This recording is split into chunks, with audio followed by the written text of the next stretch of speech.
हिंद महासागर से बिल्कुल पार साउथ पोल को चारों तरफ से जकड़ा हुआ मौजूद है दुनिया का 5वां बड़ा महाद्वीप अंटार्कटिका। यह महाद्वीप न सिर्फ 14 मिलियन स्क्वायर किलोमीटर में फैला हुआ है बल्कि यह 98% बर्फ से बना हुआ है। महाद्वीप पर बिछी बर्फ के चादर की औसतन मोटाई 1.8 किलोमीटर है। वहीं कहीं कहीं बर्फ की मोटाई 4 किलोमीटर तक भी रिकॉर्ड किया गया है, जहां का रोजाना औसतन टेम्परेचर -50 डिग्री सेल्सियस तक होता है और हवाओं की गति 150 किलोमीटर पर आवर से भी अधिक होती है। जहां इंसानों के नाम पर कुछ मिलिट्री पर्सन्स या फिर वैज्ञानिक होते हैं जो कि महाद्वीप पर फैले अनुसंधान केंद्रों में काम करते हैं। नमस्कार दोस्तों, स्पेस हंगर के एक और मिस्टीरियस वीडियो में आपका स्वागत है।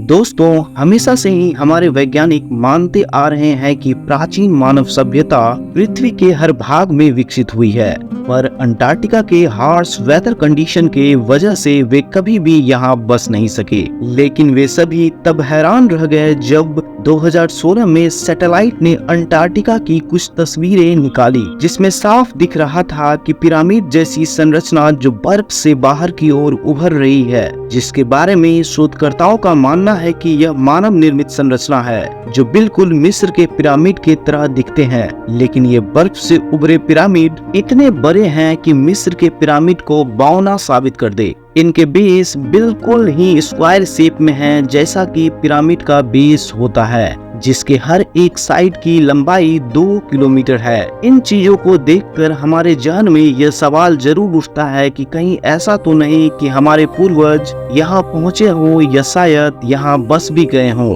भूवैज्ञानिकों के द्वारा हमें बताया गया है कि अंटार्कटिका कई लाखों वर्षों से बर्फ के नीचे दबा हुआ है, लेकिन भूवैज्ञानिक ने कई जगह यह भी बताया है कि अंटार्कटिका के कुछ हिस्से 4000 ईस्वी पूर्व तक बर्फ से वंचित थे। वहीं दोस्तों, पॉलिनेशिया के स्थायी लोगों के बीच बहुत सी कहानियां प्रचलित हैं, जिसे फ्रांस के एक प्रोफेसर डॉक्टर आर्बोर्ड ने अपने पुस्तक आउट ऑफ अंटार्कटिका में सभी कहानियों को सूचीबद्ध किया और एक साथ रखा। इन कहानियों में पानी से निकलते सफेद चट्टानों का जिक्र है, जो कि जाहिर है कि वे हिमखंड की ही बात कर रहे हैं। वहीं वे पेंगुइन एवं सील की भी बातें करते हैं। इन सभी चीजों को देखकर तो यही लगता है कि वे अंटार्कटिका की ही बात कर रहे हैं। पॉलिनेशिया के लोग न सिर्फ ये मानते हैं कि अंटार्कटिका उनके पूर्वजों का स्थान था, बल्कि उनका यह भी कहना है कि वे मूल रूप से वहीं से आए हैं, और ऐसा होने का संभावना काफी अधिक भी है, क्योंकि पॉलिनेशिया